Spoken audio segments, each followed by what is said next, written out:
시간 우리가 하나님 앞에 설 말씀은 고린도전서 9장 14절 말씀부터 16절입니다.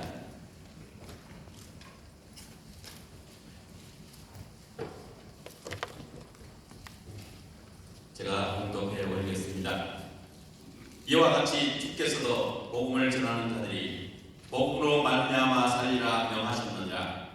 그러나 내가 이것을 하나도 쓰지 아니하였고 또 이 말을 쓴 것은 내게 이같이 하여 달라는 것이 아니라 내가 차라리 죽을지언정 누구든지 내 자랑하는 것을 헛된 대로 돌리지 못하게 하리라.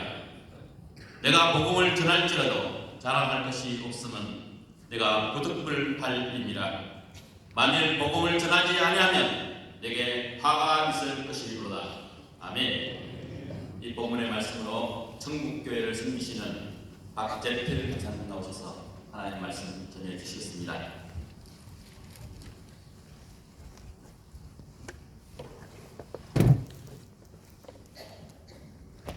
할렐루야. 네. 반갑습니다. 이렇게 선교지에서 선교하는 우리 보는 선교사님들 주의 이름으로 환영하고 또 선교지에 나가서 복음을 전하고 계셔주셔서 참 감사합니다. 제가 개인적으로는 컨디션이 아주 지금 최악의 상태입니다.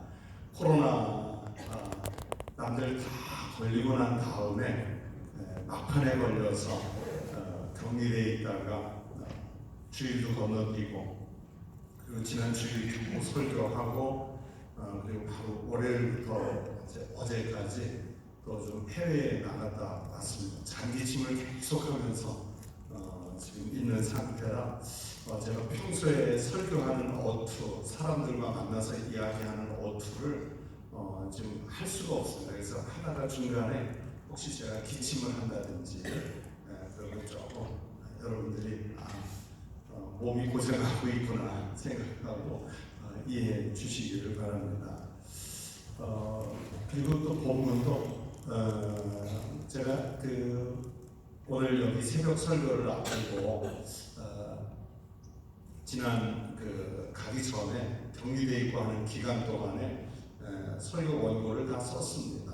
오늘 사도행전 본문을 가지고 다 쓰고 준비를 했는데 어제 저녁까지 잠들기 전까지 설교 이제 숙지를 하기 위해서 이렇게 계속 이제 독해라고 그러죠. 리딩까지 다 끝내놓고 암기까지 끝내놓고 했는데 오늘 새벽에 나오는데 어제 물론 뭐 사도행전이니까 다 복음을 전하는 말씀에 대한 그런 내용들인데 이상하게 아침에 이제 일어나서부터는 마음이 그게 아닌 거예요.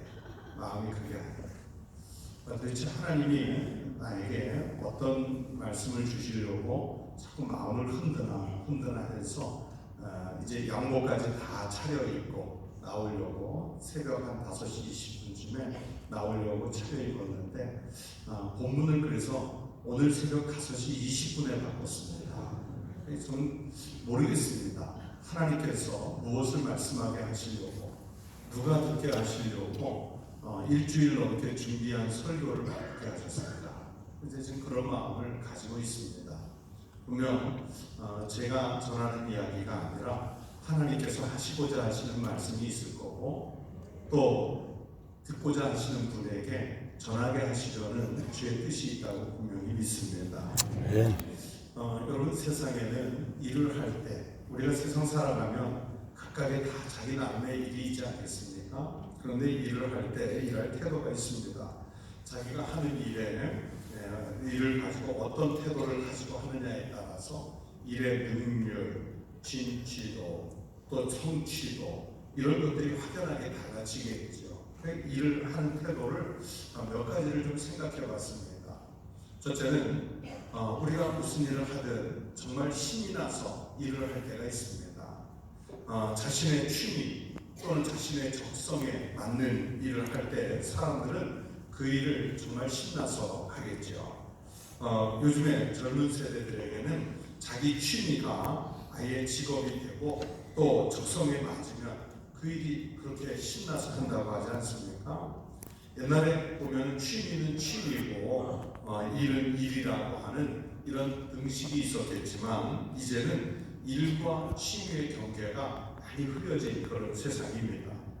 그러나 아무리 힘든 일이어도 그 일이 어떤 분명한 연봉으로 보상해 준다든지 아니면 명예로 보상을 해준다든지 사회적 인정으로 보상을 해준다든지 그런 성취도가 있고 만족도가 높으면 또 사람들의 시선에 관계없이 사람들은 신이 나서 일을 할 수가 있습니다. 또 두 번째는 무덤덤하게 일을 하는 사람들이 있습니다. 재미있느냐 그 일이 싫으냐 하는 이런 구분조차도 할 생각을 하지 않고 그냥 내 일이니까 해야지 하는 마음으로 그 일을 하는 일이 있습니다. 옛날 우리가 잘 아는 대로요, 소련 공산주의 사회에서는 협동농장에 가서 하루 종일 밭에 서 있기만 하는 사람들도 있었다고 하지 않습니까? 그냥 서 있다가 들어오기만 해도 하루 일당이 나오니까 일을 열심히 안 해도 됩니다. 이런 현상은 오늘날도 마찬가지겠지만 공산국가에서 일어나는 대부분의 현상들이었겠죠.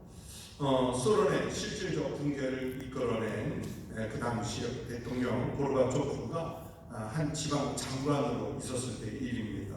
한 번은 이 고르바초프가 고속도로를 달려가고 있는데 앞에 트럭이 한 대 가는데 그 트럭에서 감자가 자꾸 줄줄이 도로로 떨어지는 걸 보고 있었습니다. 그래서 고르바초프가 차를 세우고 자기 비서에게 가서 당신 차가 지금 감자를 흘리고 간다, 그 이야기를 그 트럭 기사에게 해주라고 했답니다. 그랬더니 그 트럭 기사가 하는 대답이 나도 안다, 감자 흘리고 가는 거 나도 안다 그러더라고요. 그래서 고르바초프가 그러면 왜 차를 세워서 감자 흘리지 않게 다시 포장을 하고 구멍을 막아야 하지 않느냐 그랬더니 뒤에 또 감자 주울 차 따로 따라올 거다. 여러분 고르바초프의 전기등에 보면 소련을 개혁하고 개방할 생각들을 바로 그런 경험에서 갖게 됐다고 합니다. 그냥 맡겨진 일이니까 어떤 책임감, 사명감 갖지도 않고 그냥 하는 것, 무덤덤하게 그 일을 하는 겁니다. 세 번째, 일하는 태도에 있어서 일을 하기는 해야 하는데 죽기보다 싫은 일이 있습니다.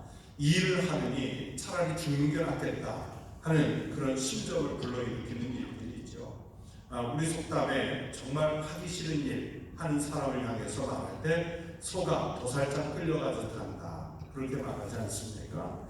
안 할 수도 없어서 마지못해서 하는 일인데 정말 하기 싫어서 그 일을 하면서 매일 죽고 싶은 그런 심정으로 일을 하는 겁니다. 여러분, 이런 일은 기쁨도 없고 그 일 때문에 갖게 되는 희망도 없고 아무런 소득도 없습니다. 능률은 더더구나 기대할 수가 없습니다. 무덤덤한 일보다 더 많은 피해를 공동체에 주게 됩니다. 더럽고 힘들고 위험한 소위 3D 업종을 피하려고 하는 이유 가운데 제일 큰 몫이 바로 그 일을 하는 게 죽기보다 싫어서일 것입니다. 제가 우리가 잘 아는 그 예화 하나 말씀드리겠습니다. 식스투스 6세 교황 때 성 베드로 강자 그 교회에 지붕 공사를 하는데 교황이 현장을 방문하고 싶어서 평민복으로 갈아입고 나갔다고 하지 않습니까? 석공들이 열심히 돌을 깎으면서 일을 하고 있었습니다. 그 가운데 한 사람이 일을 하면서 아주 언짢은 얼굴을 하고 입은 삐쭉 나와서 불만이 가득한 모습으로 일을 하고 있었습니다. 교황이 다가가서 물었습니다. 그 사람은 묻는 사람이 교황인 줄 모르고 아주 거칠게 대답합니다. 이 더운 날 이렇게 힘든 일을 하면서 짜증나는 건 당연하지. 꼭 이렇게 힘든 일을 해서 먹고 살아야 하나 원망하는 마음이 생깁니다. 그렇게 대답을 하더랍니다. 이 석공의 불만을 잔뜩 이야기를 듣고 조금 더 가보니까 이번에 한 사람의 석공이 똑같은 일을 하는데 얼굴에 기쁨이 넘치고 콧노래를 흥얼거리면서 신나게 그 일을 하고 있었습니다. 이번에도 교황이 물었습니다. 아니, 이 더운 날 이렇게 힘든 일을 하면서 뭐가 그렇게 좋은 일이 있습니까? 뭐가 그렇게 신이 나서 콧노래가 나옵니까? 했더니 석공이 대답하길 아닙니다. 저같이 미천한 사람이 깎는 이 돌이 하나님의 성전에 쓰인다고 하니까 너무 감격스러워서 하고 있습니다. 얼마나 신나는 일입니까? 오히려 석공이 교황에게 배웠더랍니다. 그렇게 같은 일을 지금 같은 현장에서 하고 있는데 일하는 사람의 마음이 극과 극입니다. 어떤 사람은 신이 나서 하는데 어떤 사람은 마지못해 죽기 싫은 죽고 싶은 그런 감정을 가지고 지금 그 일을 하고 있었던 겁니다. 제가 말씀드린 그런 세 가지 조건을 떠나서 우리는 하기 싫었든 무덤덤하게 하든 죽고 싶은 그런 감정이든 꼭 해야 할 일이 있습니다. 바로 그것을 오늘 읽어드린 고린도전서 본문에서는 부득불 해야 할 일이라고 말씀을 했습니다. 부득불 해야 하는 일이라는 것은 신나서 해야 할 때도 있겠고요. 때로는 죽기보다 싫은 상황인데도 해야 할 때가 있습니다. 인정을 받을 때도 있고 다른 사람들에게 전혀 인정을 받지 못할 때도 있습니다. 어느 때는 내가 이 일을 왜 하고 있어야 하는지 그 일을 하는 것 때문에 회의감에 빠질 때도 있습니다. 그러나 그럼에도 불구하고 부득불 해야 하는 일은 환경에 관계없이 내 감정에 상관없이 사람들의 인정 여부에 관계없이 그 일, 부득불 해야 하는 일은 반드시 해내야만 하는 미션입니다. 우리가 예수를 믿으면서 그것도 마찬가지입니다. 우리의 은사를 따라서 신나게 할 수 있는 일, 자기가 좋아서 하는 사역이 있습니다. 또 어떤 것은 별로 내 마음에 내키지 않아도 교회에서 직분을 맡았기 때문에 마지못해 겨우 해내는 일도 있습니다. 우리가 그리스도인으로서 예수 그리스도를 우리 주님으로 고백한다면 모든 것을 다 떠나서 꼭 해야만 하는 일이 있습니다. 이것은 내 은사에 상관없이 상황에 관계에 주변 상황에 관계없이 그리스도인으로서 그리고 교회 공동체에서 꼭 해야 할 일들입니다. 바울은 그 표현을 오늘 본문에서 부득불 할 일이라고 말씀하셨습니다.